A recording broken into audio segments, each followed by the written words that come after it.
The total student loan debt is $1.677 trillion. That is 167 followed by 16 zeros. If we were to stack that up in $100 bills, it would equal the distance between the Earth and the Moon 4 times.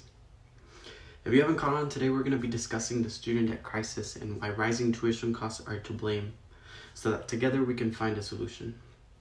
Researching the student debt crisis, I came across multiple opinions, including facts and very scary graphs, but my truth is that as a college student who was once faced with the choice to pay my rent or pay my tuition and having to turn to loans, is that I can feel debilitating and stressful knowing that the biggest number any of my accounts will show is how much I owe to my loan servicer. So while you hear me out today, I need you to keep this very important question in mind. Is education a right or a privilege to you? The value of a higher education tuition has constantly increased at higher rates than inflation over the last 10 years. This is limiting the financial power of generations in a capitalist economy where trust and human value are attached to your credit. And having bad credit means you will face a hostile economic environment. Wait, a college degree is always worth it at the end of the day, right? It's changing people's lives for the better. Job opportunities are abundant. The educated can afford to educate their kids and everyone's happy. Wouldn't that be nice? Wouldn't it be nice if 60% of student debt holders had not given up on buying a house? Wouldn't it be nice if 18% of student debt holders didn't face difficulty affording food? Wouldn't it be nice if students didn't have to borrow an average of $40,000 to attain a 4-year degree? This volatile economy is affecting every aspect of a student's life. And one can help but to think back on the mental health crisis ongoing right now. Personally, I don't go a day without thinking about which payments are coming out of my account. I worry and stress if there will be enough, and the truth is that it's not. Data from the Center of Law and Social Policy shows that around 54% of student debt holders say student loans are negatively impacting their mental health. The data is bleak and paints a harsh picture, but don't just listen to me. The dangers of student debt have been extensively researched by Beth Akers. She's an American economist and an advocate for student loan reform. And she's also the co-author of Game of Loans, The Rhetoric and Reality of Student Debt, where she proposes that the biggest challenge facing students today is lack of access to information about their return on investment on education. Think about that for a minute. How many of you know for certain that you will be able to pay back your student loan debt after college? That gap right there is what's causing this number to continue to grow. And why is tuition increasing so much above inflation? Tuition includes the price of amenities, housing, faculty salaries, building costs, and new technologies. And there are two main reasons outlined by Beth Akers in a piece called A New Approach for Curbing College Tuition Inflation. The first one is that there is no price transparency. Well, what does this mean? Let me give you an example. The University of Texas currently tells students that the average tuition is $30,000 per year.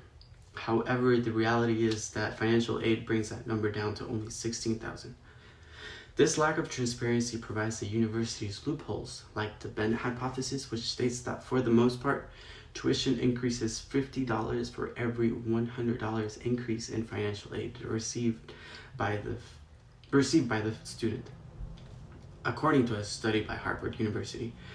That's a pretty sweet deal, don't you think? But not for you. The second reason is universities face little to no competition.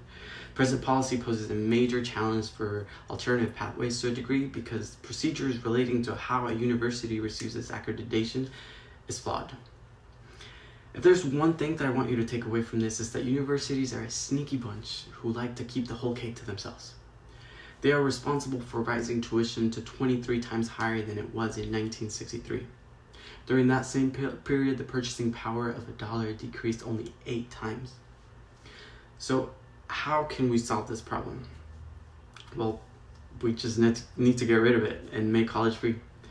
Now, how are we going to do this? Well, we just need to transfer the cost of an education to a public forum and have it be funded by tax dollars. Hold on. If you're one of those people who are listening and you're thinking, you're asking me to throw my hard-earned money for your education, I can't even afford to buy my own. Well, yes I am, but I'm not asking more than you already are.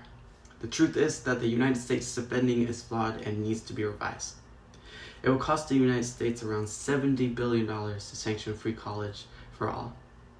A report by the Office under the Secretary of Defense shows that in 2020, the United States spent $715 billion on its defense budget, and that number is expected to reach around $773 billion in 2023. So we will only need to redirect around 12% of the defense budget, which is money we're already spending, towards education. A federally funded system works, and it has been in Germany since the 1950s. Data from the Hefner report shows that the average dollar amount spent on each student has actually decreased. The United States spends an average of $28,000, while Germany only spends $17,000. Personally, a free education would allow me to explore myself academically and also challenge the Marxist consequence of alienation, which is people feeling disconnected from the product of their work. Isn't it funny how a guy who saw industrialization and capitalism at its earliest stages was like, nope, this is totally unsustainable and it's going to make everyone feel super sad. Free college would be the first step in the right direction towards addressing the mental health crisis facing us today. So, what can we do to make this a reality? Well, we can increase our civic engagement. We need to go to the White House website today and write a letter describing how much you need free college. Or you can call the office of the governor and politely demand Greg Abbott to push policy for free college. You can also spam letters to his office and tell them how much a free college education would change your life. Thank you for listening today, and I hope you agree.